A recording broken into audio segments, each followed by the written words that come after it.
नीतीश जी ने कल आप पर सवाल उठाया कि आप आनंद मोहन जी के साथ मिले थे और मांग करते थे कि आनंद मोहन की रिहाई होनी चाहिए। अभी फरवरी का आपका ट्वीट का हवाला देते हुए और एक तस्वीर भी दिखाया जिसमें आप आनंद मोहन के साथ गले मिल रहे हैं। तो क्या परेशानी हो गई जब जेल मैनुअल में बदलाव कर दिए गए उनको रिहाई के लिए? देखिए, किसी के साथ तस्वीर खिंचवाना कोई गुनाह नहीं है। मेरी तस्वीर तो लालू यादव के साथ भी है, जो भ्रष्टाचार के 4 मामलों में सजा याफ्ता है। तो अगर लालू यादव के साथ मेरी तस्वीर, इसका मतलब क्या ये हो गया कि मैं लालू यादव के भ्रष्टाचार को संरक्षण दे रहा हूँ? अरे उनके घर में शादी थी, इंगेजमेंट था, तो किसी भी के घर में अगर शादी विवाह श्राद्ध होता है तो हमारा दुश्मन भी अगर है और अगर आमंत्रित करता है तो एक सामान्य औपचारिकता प्रक्रिया है जिसके तहत लोग जाते हैं और वही तस्वीर दिखला रहे हैं। तो कल तो लालू यादव के साथ भी तस्वीर दिखलाएंगे कि देखिए इन्होंने मुकदमा किया और अब ये तस्वीर खिंचवा रहे हैं। तो ये सब तो बकवास और बिना मतलब की बात है। और फिर ये जो कह रहे हैं कि बीजेपी ने मांग किया, हमने मांग किया, लेकिन हमने ये थोड़ी कहा कि आप जेल मैनुअल में संशोधन कर दीजिए और उस सेक्शन को हटा दीजिए। इसमें पब्लिक सर्वेंट को जो प्रोटेक्शन मिला हुआ था उसको अमेंड करके आपने एक व्यक्ति को छोड़ दिया। तो हमने ये थोड़ी कहा था कि आप अमेंड कीजिए, अरे भाई अगर उनकी सज़ा पूरी हो गई है तो आप छोड़ दीजिए। यही हम लोगों ने मांग किया था।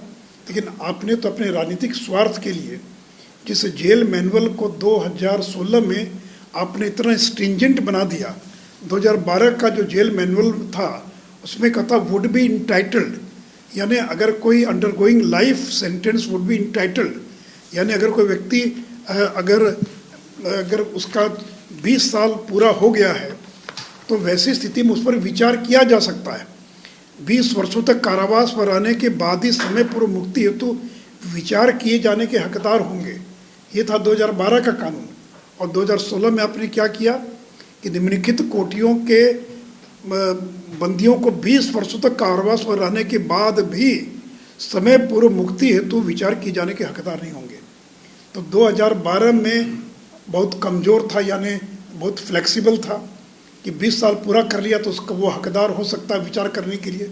और 16 में आपने उसको इतना कठोर बना दिया कि रेप के मामले में, रेप विद मर्डर के मामले में, डकैती विद मर्डर के मामले में या लोक सेवा की ड्यूटी और में अगर हत्या हो जाती है तो 20 वर्ष की अवधि पूरी करने के बाद भी रेमिशन का वो हकदार नहीं होगा।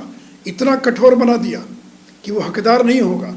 अगर ये कानून रहता तो आनंद मोहन जेल से 20 साल पूरा करने के बाद भी रिहा नहीं हो सकते थे। तो आपने एक व्यक्ति को रिहा करने के लिए जेल मैनुअल में संशोधन किया और आप कह रहे हैं कि आम और खास का अंतर मिटा दिया। क्या पब्लिक सर्वेंट आम आदमी है? पब्लिक सर्वेंट अगर कोई सरकारी दफ्तर में घुस कर कोई हंगामा करता है तो 353 के तहत उसकी गिरफ्तारी होती है। वो पब्लिक सर्वेंट है, वो स्टेट का रिप्रेजेंटेटिव है, राज्य की शक्ति उसमें निहित है। अगर किसी पुलिसकर्मी की ड्यूटी और अगर हत्या हो जाती है तो कितने तरह की सुविधा उसको मिलती है, क्या सामान्य आदमी को हत्या में मिलती है? तो पब्लिक सर्वेंट ये लोक सेवक, और ये नहीं कहा है कि केवल लोक सेवक की हत्या ड्यूटी के दौरान, यानी अगर वही लोक सेवक अपने घर में अगर सोया हुआ है उसकी हत्या हो जाए तो उसको उसका लाभ नहीं मिलेगा, उसका प्रोटेक्शन उसको नहीं है। लेकिन ड्यूटी आवर में, ताकि वह ठीक प्रकार से जनता की सेवा कर सके, इसके लिए वो प्रोटेक्शन मिला हुआ था। और एक बचकाना तर्क दे रहे हैं, कह रहे हैं कि सामान्य और आम के अंतर को हमने ख़त्म कर दिया। तो 2012 के कानून को आपने और कठोर बनाया। और जिस आप मॉडल प्रिजन मैनुअल 2016 का जिक्र कर रहे हैं उसी साल तो आपने कठोर बनाया और आउट ऑफ कंटेक्स्ट आप उसको कोट कर रहे हैं। वो तो इतना मोटा मैनुअल है, कहाँ बिहार में लागू किया गया? तो जब अगर लाभ पहुँचाना तो एक लाइन आप इस्तेमाल कर रहे हैं, वो भी उस पूरे मैनुअल में कहीं उसका जिक्र नहीं है। तो नीतीश जी, एक जघन्य अपराध को आपने सामान्य अपराध की श्रेणी में परिवर्तित कर दिया और बीजेपी पर दोषारोपण कर रहे हैं, जबकि 2024 के चुनाव को ध्यान में रखकर आपने इस प्रकार का ये निर्णय लिया है। क्या आपको लगता है कि इस निर्णय से उनको कुछ लाभ होगा? देखिए, प्रयास तो उनका यही है, लाभ होगा कि नहीं होगा ये तो समय बताएगा, लेकिन उनका प्रयास तो यही है। और देखिए, लाभ और हानि से ज़्यादा महत्व की बात यह है कि आप राजनीतिक स्वार्थ के लिए किस प्रकार से मैनुअल को अमेंड करते हैं, एक खास व्यक्ति के लिए अमेंड करते हैं। और अभी जिन 27 लोगों को छोड़ा गया है उसमें इस अमेंडमेंट का लाभ केवल एक व्यक्ति को मिला है, आनंद मोहन को। बाकी जो 26 लोग छोड़े गए हैं वो अलग अलग अपराध के तहत उनको रिहा किया गया। और देखिए, वो तो राज्य सरकार को अधिकार है, रेमिशन का है अधिकार, नियम है, रेमिशन का प्रावधान है।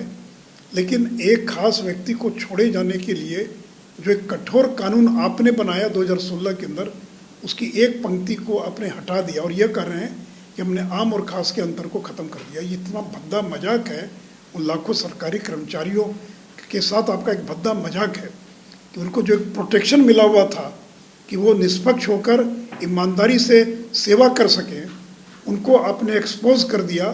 आप उनका जो प्रोटेक्शन था वो प्रोटेक्शन आपने ख़त्म कर दिया। सासाराम में जवाहर प्रसाद जी की गिरफ्तारी हो गई है। सासाराम जो हिंसा हुई थी उसको लेकर देखिए, रामनवमी का जुलूस कब निकला, हिंसा कब हुई, 1 महीने के बाद आप गिरफ्तार कर रहे हैं जिस व्यक्ति का FIR में नाम भी नहीं था, और आज आप गिरफ्तार कर रहे हैं। और सबसे बड़ी बात है कि राम भक्तों का जुलूस था। क्या राम भक्तों ने अपने जुलूस पर खुद पथराव किया, खुद हमला करवाया? हमला करने वाले दूसरे समुदाय के लोग थे। आखिर घरों की छतों पर पत्थर कैसे पहुंचे? तो जिन लोगों ने हमला किया उनको गिरफ्तार करने के बजाय जिन लोगों पर हमला हुआ उनको गिरफ्तार किया जा रहा है। और 5 बार का विधायक जवाहिर प्रसाद गरीब घर से आता, कुशवाहा समाज से आता है, आपने उसको गिरफ्तार कर लिया ताकि कल आप ये प्रचार करेंगे कि देखिए इन दंगों के पीछे भारतीय जनता पार्टी की साजिश थी। तो एक सोची समझी राजनीतिक साजिश के तहत कुशवाहा समाज से आने वाले जवाहिर प्रसाद को गिरफ्तार किया गया है। इसका हम पूरा जवाब देंगे और इस लड़ाई को जहाँ तक ले जाने की आवश्यकता होगी हम लड़ने का काम करेंगे।